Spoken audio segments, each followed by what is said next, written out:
Assalamualaikum warahmatullahi wabarakatuh.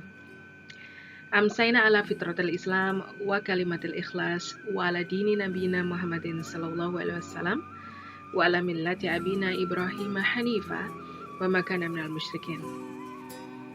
Alhamdulillah kita berjumpa kembali dalam kultum petang hari ini untuk mengingat banyak kebaikan-kebaikan dari Allah Subhanahu wa taala.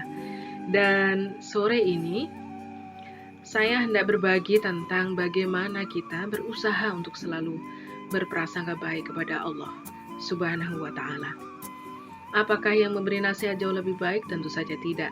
Karena sesama muslim kita berkewajiban untuk saling mengingatkan. Bisa jadi saat ini waktu saya mengingatkan teman-teman semuanya, dan di lain waktu, kesempatan Anda yang mengingatkan saya. Bolehlah saya berkisah tentang perjalanan saya beberapa tahun yang lalu ketika Allah berikan kesempatan untuk beribadah di Masjid Nabawi. Pada waktu itu selepas sholat Isya, tiba-tiba ada pengumuman bahwa ada kesempatan bagi jamaah putri untuk ziarah ke makam Rasulullah SAW. Pada waktu itu karena saya kurang berpengalaman, maka saya ikut-ikutan saja ya, berusaha berangkat ke Raudhah. Tetapi ternyata dari para laskar tiba-tiba keluar seruan, Indonesia ke belakang, Indonesia mundur, Malaysia mundur, Malaysia pergi ke belakang gitu ya. Pada waktu itu yang masuk adalah saudara-saudara kita dari wilayah Asia Selatan, banyak, atau dari Afrika. Kalau Asia Selatan ya India, Bangladesh dan sekitarnya. Dan kebanyakan juga saudari-saudari kita dari Arab. Nah, kami yang rumpun Melayu ini kemudian mundur, dan saya berjalan beberapa saat dan bertemu dengan saudara kita dari Malaysia. Mereka bercakap Melayu gitu ya. Dan salah seorang di antaranya menangis gitu, terseduh-seduh. Mereka seolah-olah protes. Kenapa sih? Kenapa orang Melayu dibelakangkan? Kenapa mereka rasis gitu? Kenapa kita disuruh menunggu duduk di sini? Padahal kita sama-sama Muslim.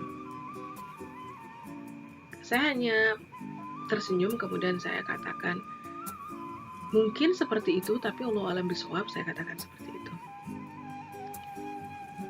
Setelah peristiwa itu, beberapa waktu kemudian, baru saya memahami bahwa memang untuk masuk ke Raudhah pada malam hari itu resikonya besar. Terutama apabila kita bergabung dengan saudara-saudara kita dari wilayah Afrika atau Asia Selatan dan lain sebagainya, yang postur mereka jauh lebih tinggi dan besar daripada kita. Padahal saya posturnya sudah tinggi dan besar, tetapi saya masih kalah tinggi besar dengan saudara-saudari kita dari daerah sana. Jadi laskarnya bukan karena jahat, bukan karena rasis, karena semata-mata menjaga orang-orang Melayu. Karena orang-orang Melayu itu biasanya ramah, suka mengalah ya, dan kecil-kecil, sehingga mereka diberikan waktu yang lain untuk bisa masuk ke Raudhah. Itu adalah salah satu contoh bagaimana kita belajar menerima, oh ya, setelah ini apa yang sebenarnya Allah inginkan untuk kita semuanya. Butuh waktu untuk berpikir ulang. Di kesempatan yang lain, ada sebuah kisah tentang seorang wanita yang mungkin beberapa waktu yang lalu sempat viral ya.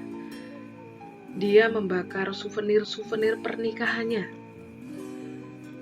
karena merasa kecewa. Di hari-hari menjelang pernikahannya, sang kekasih hati ternyata menduakannya dan meninggalkannya, sehingga pernikahannya batal. Jadi adegan pembakaran souvenir itu sempat viral ya di TikTok atau di Instagram. Kita tahu betapa kecewanya dia pada waktu itu. Tapi mungkin beberapa waktu kemudian, setelah banyak berpikir, setelah banyak merenung, dia menyadari bahwa Allah sesungguhnya sangat menyayanginya.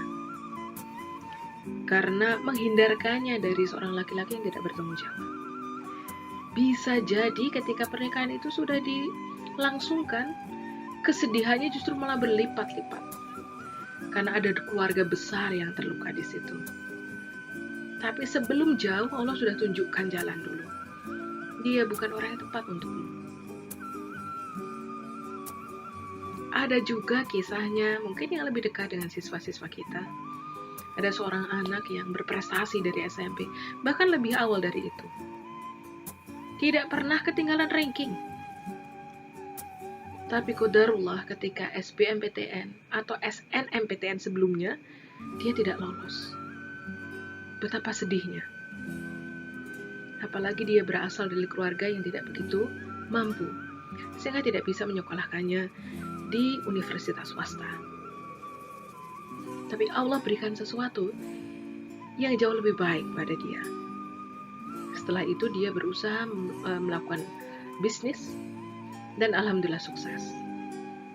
Membahagiakan kedua orang tuanya, dan 2 tahun kemudian dia bisa kuliah dengan nilai-nilai yang luar biasa bagus.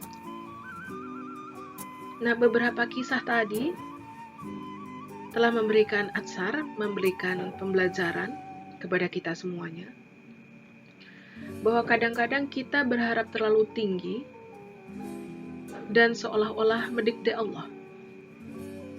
Apa yang kita mau, apa yang kita dapatkan.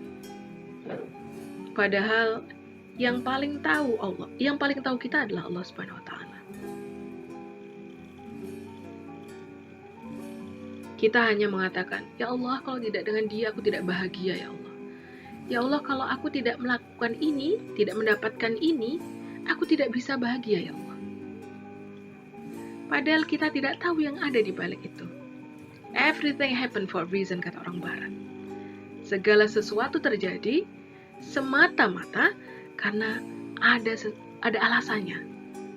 Dan sebagai seorang muslim kita harus yakin bahwa segala sesuatu terjadi itu karena sudah digariskan oleh Allah Subhanahu wa taala. Allah sendiri mengatakan, boleh jadi kamu membenci sesuatu padahal ia amat baik bagimu. Dan boleh jadi pula kamu menyukai sesuatu padahal ia amat buruk bagimu.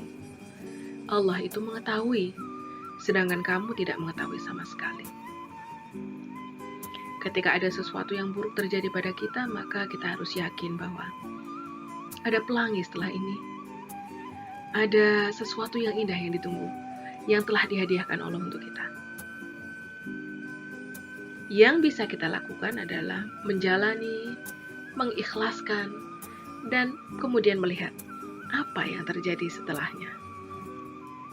Sesungguhnya Allah bersama persangkaan hambanya. Jika kita berprasangka baik kepada Allah, maka sungguh Allah pun akan berikan yang terbaik. Demikian pula sebaliknya. Jika kita berprasangka buruk, maka Allah akan berikan yang terburuk untuk kita.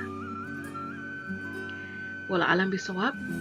Mudah-mudahan menjadi renungan untuk kita semuanya, terutama untuk yang menyampaikan.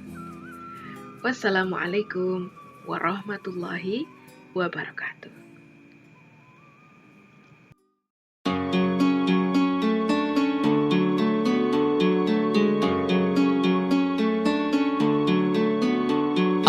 Allahumma arhamna bil Qur'an waj'alhu lana imaman wa nuran wa hudan wa rahmah. Allahumma dhakkirna minhu ma nasina وعلمنا منه ما جهلنا وارزقنا تلاوته